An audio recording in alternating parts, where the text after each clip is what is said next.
What is good, YouTube? It's your favorite senpai back with another EA College Football 25 exclusive. I got some breaking and stunning news for you guys, and of course, it is good. We're going to jump right into it. I saw this tweet by College Football Alerts on X, and also it brought me to this article, Hardcore Gamer, talking about the updates to Dynasty Mode and Road to Glory. You really want this info. So let's just go ahead and read it and get the rundown. At its core, players can participate in a 30-year dynasty with the launch of offering real players thanks to NIL deals, yada yada yada.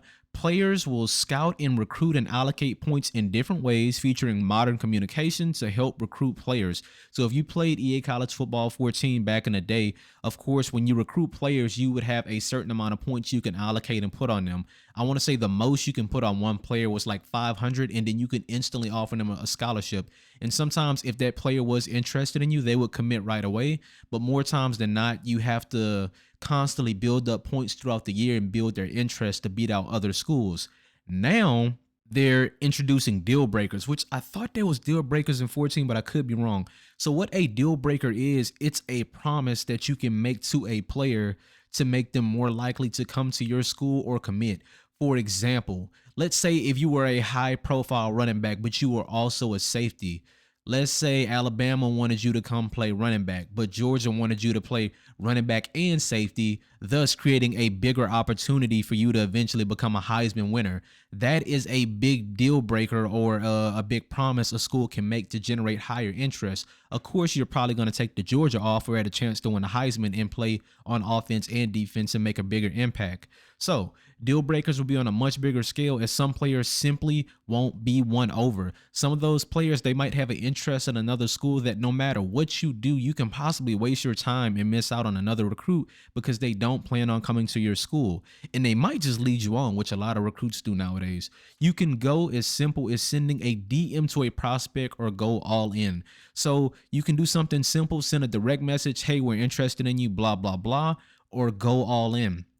Who knows what going all in is? In NCAA 14, it was instantly just giving them a scholarship. Hey, you're good. We're giving you an offer. Going all in can just be putting your eggs in one basket, like sometimes teams do with quarterbacks. Best quarterback in the country. Hey, we want you. We offering you this NIL deal. We're doing a whole full-blown campaign for you. We want you to come to the LSU Bama game. You're getting a sideline pass, and we want you to start as a freshman. Will you be able to make promises like that? That is a huge question, man, that I'm really feeling like they're talking about going all in, making promises to recruits that they will start in their first year. It would be ideal to invite them to one of the top matchups on the schedule, as this way is heavier than in the past. So back then when you were scheduling visits, you can schedule a visit to any game. And typically if you wanted to cheat the system, you would invite that player to a game against a sorry team so you can put up a whole bunch of points and make it look good, because there were certain indicators. Like let's say if you recruited a quarterback to your school and then you invited him to the game, you would have something like a thing to get bonus points for that player, a bonus interest, throw for 300 yards, 3 touchdowns, and throw less than 1 pick. Now, if you do that against a sorry team, that game is not going to be exciting, because I'm sure the atmosphere of the game plays a part too. So now you want to invite that player to a big rivalry game. You want to do a Florida versus Georgia, LSU versus Bama, Texas versus OU, Michigan versus Ohio State. You have to invite the good players to the big games if you want to win them over for your program. So now program grades for the school can also be improved for recruiting, and players will also be a risk on week-to-week basis of being won or lost. Nowadays, man, players flip-flop so much. I'm committed, I'm not committed, respect my decision. This is real big. So once again, NCAA 14, all my comparisons are going to that. When we recruited players, you can put 500 points on a player and then wait 3 or 4 weeks and focus on other guys and then come back and still win that player over later in the season. Now with everything just being so, having so much fluctuation, you're going to have to monitor those players in their moods and their interest in your team on a week-to-week basis, because one day you might be the leading school and then by next week you look and no, 2 or 3 schools didn't jump you because they made a better offer. Maybe the player visited early, or they offered a scholarship instantly, or they made some type of promise. This is truly capturing the dynamic and the fluctuation of what recruiting is today. Now, while we won't have the NIL deals, it's still going to have that dynamic of players being indecisive, and it's going to make it that much more important to pay attention to recruiting. I love this. The transfer portal also comes into play, as that's one of the biggest things that we wanted. This has been a major aspect of college football in recent years. Players can leave each season, and coaches will have the opportunity to try to get them to stay.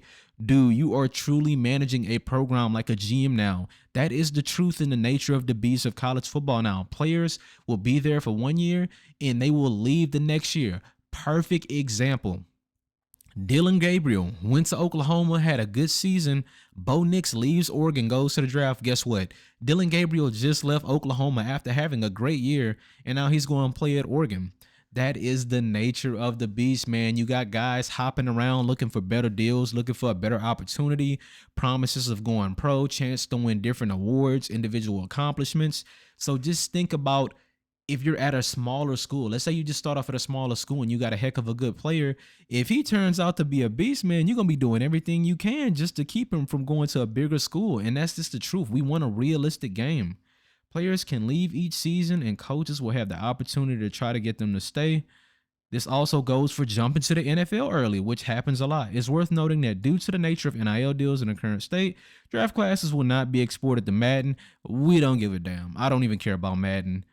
The development team has also confirmed that creating a prospect will not be an initial release, but plans to integrate down the road. Okay, so I guess that does kind of suck. If you remember, you could create a recruit and then try to recruit him to your own school. I'm a little bit saddened that that's not in the game.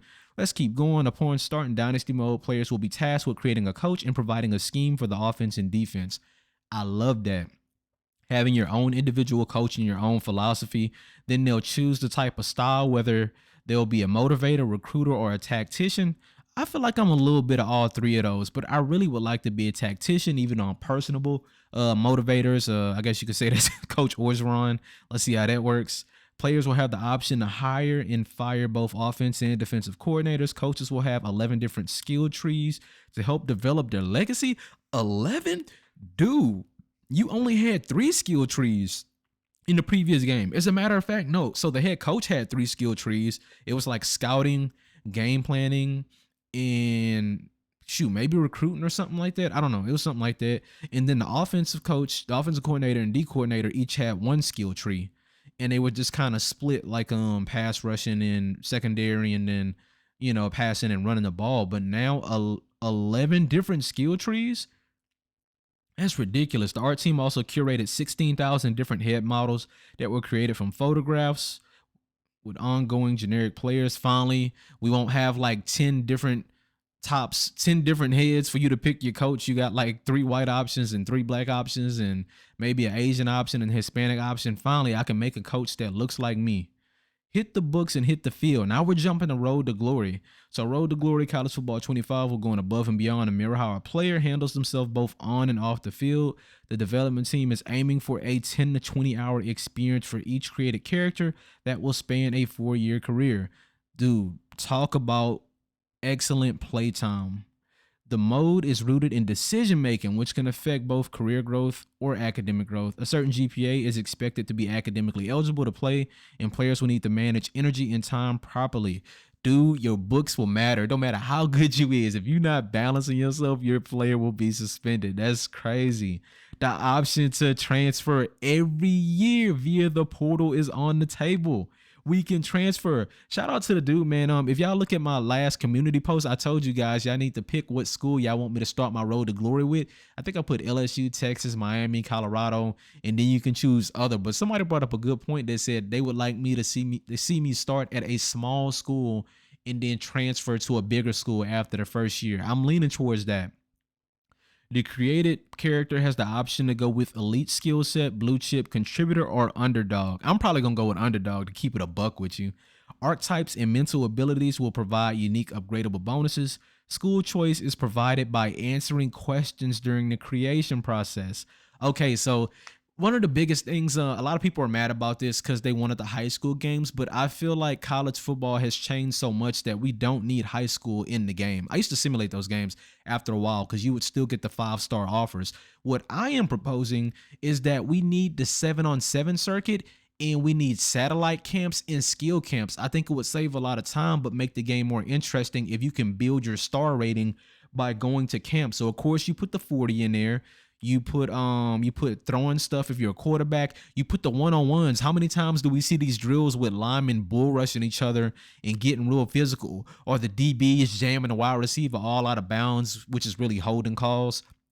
The one-on-ones, y'all need to put that in the game, EA. Either add it later or possibly for the game next year, because that's truly what we're starting to see now. You need to put the Elite 11 in there for quarterbacks, and you need to put the 7-on-7 circuit, because that's where we're seeing a lot of these guys blow up. And then eventually, after you get so much interest, you have these satellite camps or particular team camps. And then maybe we can choose 5 teams that we want to camp at, and you can impress them for an offer.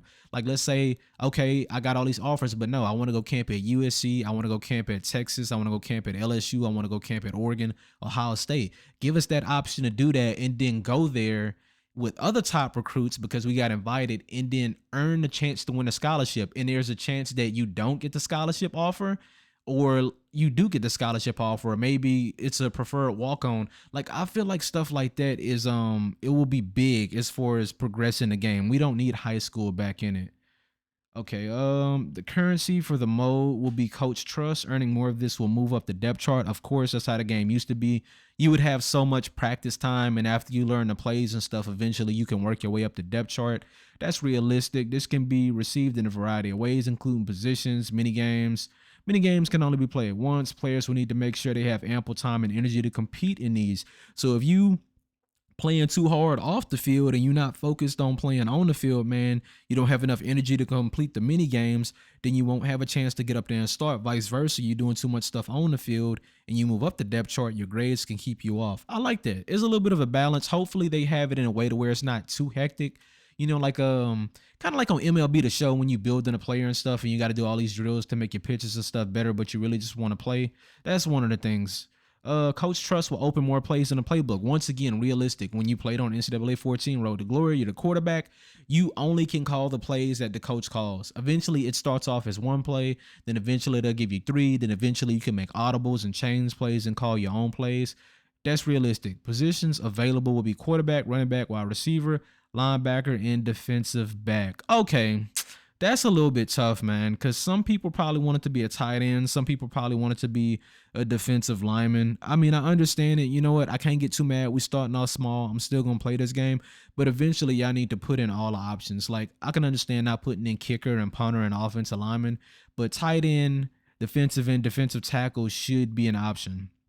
Players will also be able to select celebrations. That's cool. I don't really care too much about that. The team has tied in combination of buttons and some supposedly hidden combos like Blitz the League. The celebration list is accessible in the pause menu. The goal is to truly live the life of a college football player in Road to Glory. I think I reached the bottom of the article. College football, yep, launching July 19th. So guys, with all of those details, as you can see, this is going to be a in-depth college football game with Dynasty mode being more realistic as far as coaches, having a transfer portal. You guys that's whining like I just did a little bit, it's not going to be the perfect game. This is the first time we're getting this game in a decade, guys. You have to understand. And it's just kind of like a mock run. And so far, everything I've seen, I love. I think this is going to be a great game. I really hope it puts Madden to bed because Madden is a piece of crap. But for the first year, I am satisfied with what we're getting, man. They've worked hard on this. We're a month away from release. Like I told you guys, I'm going to be streaming it. I'm wrapping this video up. But do not forget, man, I'm giving y'all a chance to win the deluxe version of EA College Football 25. Any of my videos, you go down to the comments, make sure you hit the thumbs up, make sure you're subscribed, and put notice me senpai or hi senpai in the chat, dude, and I am locking you in for a chance to win a copy of this game. I told y'all we hit 800 subs before the games drops, which it looks like we will do, and I'm giving away another copy. It might not be the deluxe edition, but I'm giving away 2 copies, one deluxe, one regular for PlayStation 5 or Xbox Series X. Make sure to go in the community post, man. Let me know what you'd like me to do on my road to glory. I'm going to let you guys decide that. But stay tuned. Hit the bell for my notifications and more updates. Senpai out.